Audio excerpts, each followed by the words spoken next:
Waterways project was pretty much like taking flood material from the Calgary flood and turning it into this really cool project. And it was pretty much taking something bad and turning it to like good.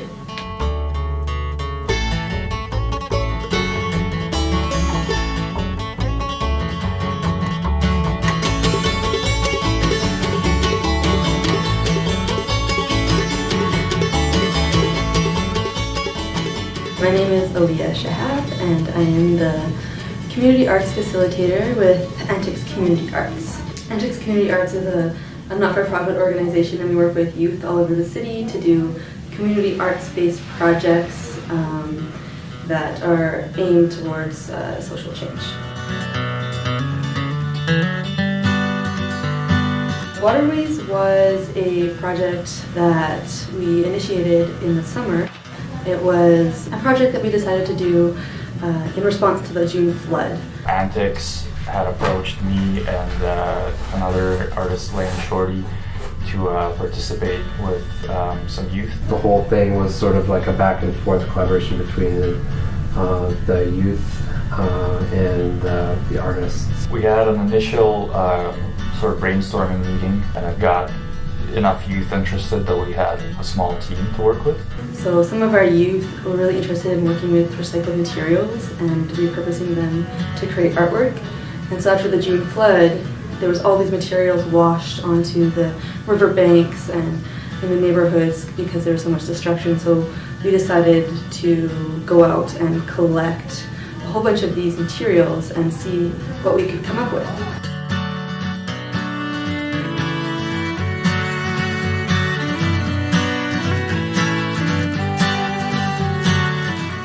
So we decided to build a large-scale kinetic water sculpture. We had this like simple plan of moving water, but everything that happened in between was sort of up to chance.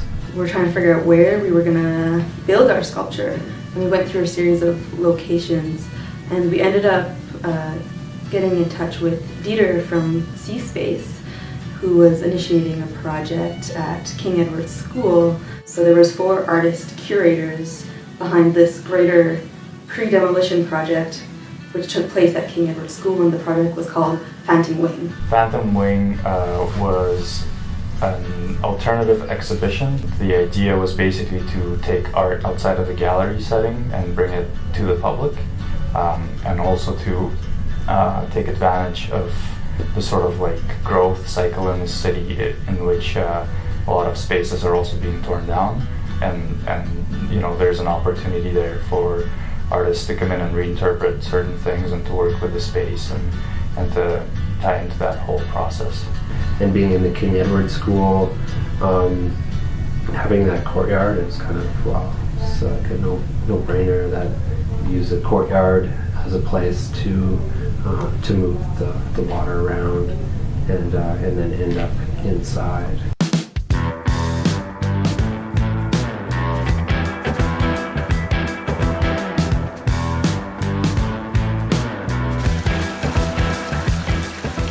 So we started building. We brought all our materials to the school, sorted them out, we met with the youth.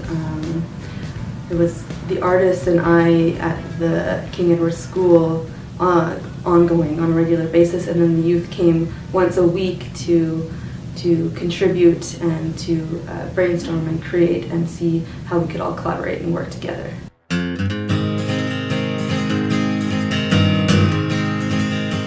I think our experience with this project was really seeing how artists can collaborate with one another and see how they can put together such a big project just from nothing. You know, it allowed them to learn something valuable, whether it's how to work with the tools or just sort of to see how our own process worked when there's 3 people involved on something, when there isn't necessarily like a set, finished idea of what the thing's going to look like in the end.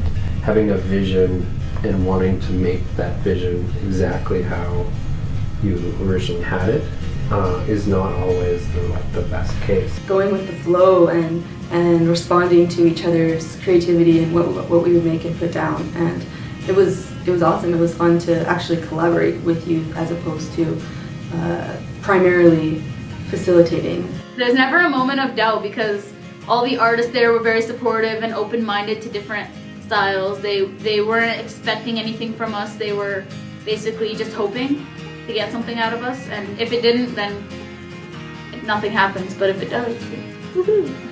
Working with the youth was an interesting experience. It was a kind of a give and take experience. It was really like youth-led, so we got to plan a lot of it and build a lot of it, and it was fun. I'm hoping to like influence kids not to lose that kind of sense of like joy and fun in like making and building things. Well, our greatest contribution was laughing a lot. 1, 2, 3, go! They're full of all this energy, and just like I've learned how to contain it, and they're showing me like how to like open it up. Artists, as they mature, can often get really territorial about their work and almost dictatorial about how it should be carried out. But when you introduce sort of less skilled people or people that have different sort of appreciation of what you're doing entirely, then it tends to kind of get rid of that ego element, and it's more about sharing with them what you know, or teaching them a skill that you think is valuable.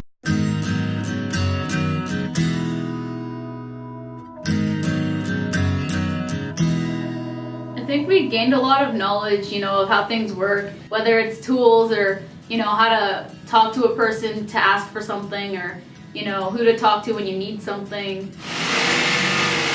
I gained a lot of confidence from using something that I don't commonly use, like power tools, and being able to create something, build something on my own. I think that it was awesome for them to be in an environment where they got to work with 30 other artists around them, professional artists working in the city, and to see how their creative process unfolded. Whatever you needed help with, there was always someone who was an expert in that field that was going to teach you the way. Definitely, if we had a different start on the project, we wouldn't have learned the same things we learned. You can set out to try to learn something, but you might learn a whole bunch of other stuff. I think the amount of learning we have in schools is very specific. So, by the end of it, you know what you were going to learn, because in the beginning you have a paper saying, well, this is your chapter, this is your unit. Whereas in this bigger project, it's saying, we don't know what we're going to teach you. It depends on, what kind of creative ideas you come up with and how we have to find a way to make them work. They learned about the process of how you can bring an idea to life, how you can come up with a crazy idea and actually go through the steps of putting it into action. The only thing that separates the youth from the artist is the technical abilities. We're all creative and we can make things. It's just what gives you power is the technical ability to actually, go and use tools or use, a method to start helping you make that a reality. My favorite part of the finished sculpture was not anything physical. It was more the pride that I got from it. We made this giant cool thing that everybody pretty much just gravitated to.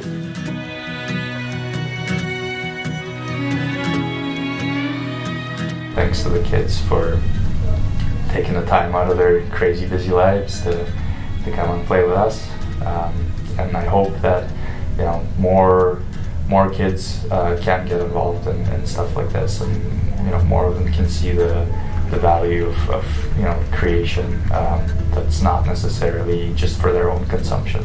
Definitely looking at the reactions of everybody, when they look at a project and their eyes sort of just get bigger and they're thinking, wow, this is a nice project, I want to know who made it, and all I'm thinking inside is, it was me.